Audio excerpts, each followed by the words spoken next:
This is Talking Asset Management with KPMG. And today's episode is about state unitary issues and credit. Hello, and thank you for listening to Talking Asset Management with KPMG. I'm Datus Tomasovich from KPMG State and Local Tax Practice. In credit, all topics include economic nexus and market-based sourcing. These tend to be the starting point for any underwriting or structuring. However, we should add to the list the implications of operating a unitary business. After all, a unitary business has the potential to affect nexus, apportionment, and reporting. And with that, today we're going to talk about state unitary issues and credit. Joining me today to discuss are my colleagues, Scott Salmon and Dilyana Antevil. Scott, Dilyana, welcome. Thank you, Datus. Scott, maybe to kick things off, what is the unitary business principle? Sure. The unitary business principle is a concept that has been developed by case law in interpreting the right of states to tax income under the U.S. Constitution that defines kind of the outer limits of the income that can be sourced to a state using formulary apportionment, for example, using the sales factor. Another way to think of this is that when one company uses in part the apportionment factors of another company in computing its own state tax base, both of those companies have to be engaged in what we call a unitary business relationship.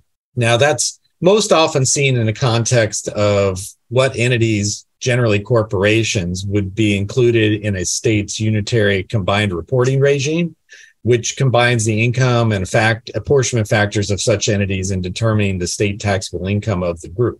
The unitary business principle is also important in the context of partnerships, in that apportionment factors of a partnership only should be able to flow through to a partner that is part of the same unitary business group as the partnership. In other words, when the partner is going to use the apportionment factors of the partnership to help determine the partner's state tax base, they need to be in a unitary business relationship. So, Scott, this principle, it's been around for quite some time, like a century. Do we continue to see developments in this area, or are we just applying this historical principle to new structures and ways of doing business? Well, as you noted, Datus, the unitary business principle has been around for quite some time, did evolve over time, but has pretty set principles, some of which are somewhat objective, some of which are subjective, which we'll talk about.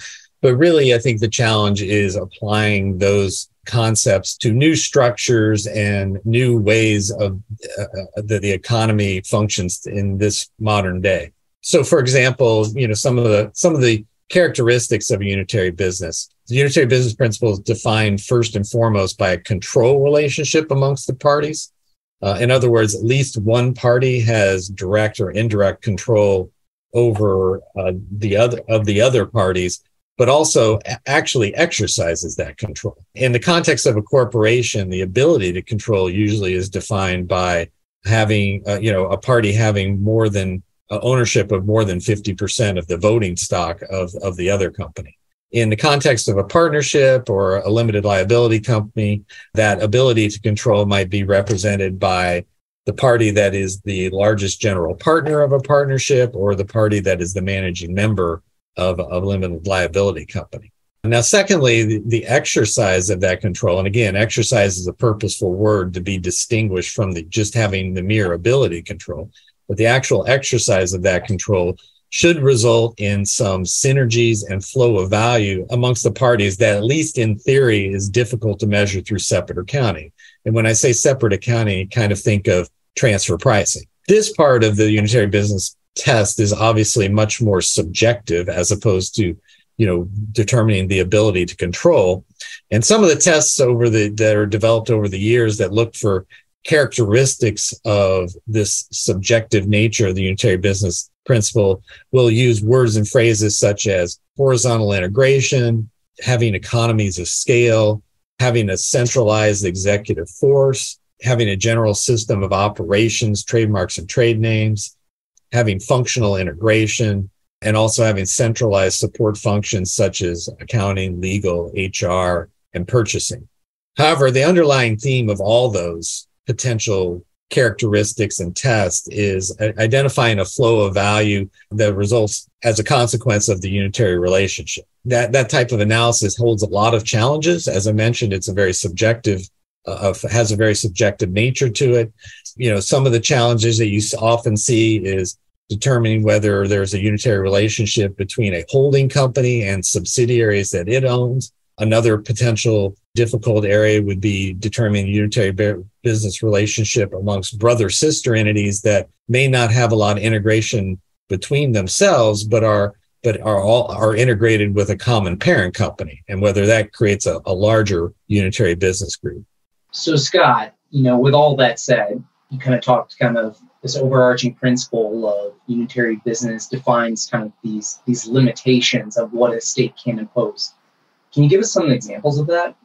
Well, as I mentioned, the unitary business principle kind of defines the outer bounds, this concept of, the income that can be sourced by formulary apportionment in looking to other members of this larger unitary business group. The logical extreme of that would be worldwide combined reporting. Now, not very few states have a requirement of worldwide combined reporting, and all the states that do have such a requirement also allow for an election to use a water's edge style of reporting, which I think, Dilyana is going to talk about a little bit.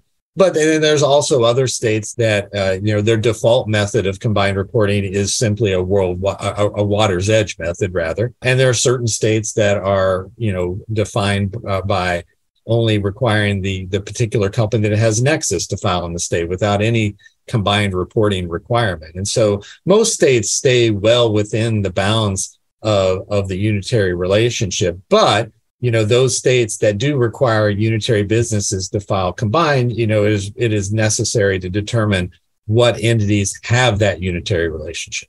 So something to consider then, it sounds like with these potential elections out there is having some type of understanding of the lay of the land, what is the default methodology, and whether or not we need to timely file any elections to perhaps limit the taxing ability of the state.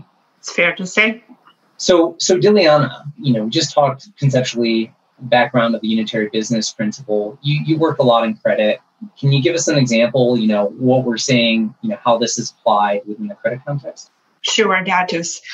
As Scott mentioned, some of the prerequisites to a unitary relationship include common control and flow of value. Now, how does that apply in the private equity firm context and to credit funds specifically?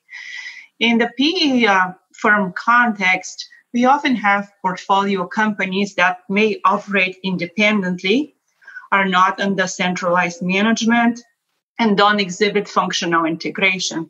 So even though they may be commonly controlled and there is flow of value between them, the other criteria that Scott talked about, including unity of use and unity of operation, may not be met.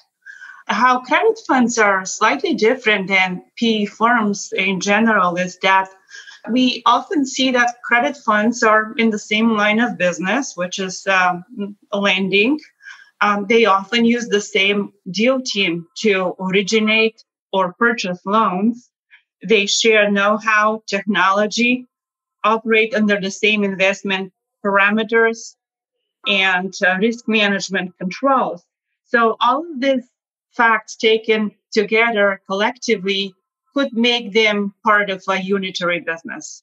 So Dilyana, what are some of the implications then of being part of a unitary business? As Scott mentioned, the unitary business principle was designed in order for states to reach extraterritorial value. So you may have one member with nexus that pulls in non-nexus members into a combined group. And what's interesting is that for state purposes, a state applies the rules to the group as a whole. And when this is done, you may have entities that for federal purposes do not have a U.S. trade or business under the code or due to the operation of a treaty. But when they are included in a combined group, the group as a whole may be engaged in a trade or business. And we've had instances in California with combined reporting where we had an entity that purchased and originated few loans, but this did not raise to the level of a U.S. trade or business. There was no ECI for federal purposes. However, for California purposes, the group was engaged in a trade or business, causing this entity, which only had FDAP income, to be included and subject to tax on a worldwide basis. And the Water's Edge election that is available in California didn't help them because they exceeded the 20% factor present threshold, which made the base upon which California computes tax to be worldwide income as opposed to, just federal ECI, which is the norm in most states. I covered some of the detrimental consequences, but there are some positive consequences of unitary reporting in some states as well, because you could have apportionment dilution when foreign members are added to the group. They can help dilute the denominator of the apportionment formula. And you can have situations where you can utilize certain attributes, including state NOLs and credits on a combined group basis, which could not otherwise be utilized on a standalone basis. So Dilyana, it sounds like really just depending on the fact pattern, the jurisdictions at issue, there could be some potential opportunities or pitfalls or traps for the unwary. And it's really having an understanding of the jurisdictions and perhaps even modeling out the implications to see, is it a benefit or a detriment? And if there are any timely needed considerations such as elections, to be sure that we're accounting for all of that as part of any perhaps diligence, underwriting, or structuring. Yeah, that is correct, Datus. It depends on the rules in each jurisdiction. It also depends on the fund's structure. For example, we see structures that involve mortgage REITs.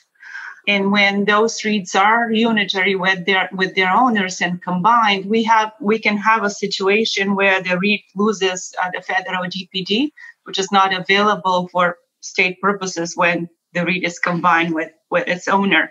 So this analysis is, number one, very fact specific, and number two, it could be very subjective, and there's no one criteria that would make a group unitary or not. It's the combination of criteria and the preponderance of facts that does that. Wonderful. So as it goes in state and local tax, it all depends. So I think with that, thank you all for listening. We want to hear from you. If you have any questions about this topic or anything else, please reach out to me, Scott, Dilyana, or any of your KPMG contacts. Thanks for listening and have a great day. Thanks for listening to Talking Asset Management with KPMG. Be sure to subscribe to this series and visit read.kpmg.us/talking-asset-management for more information.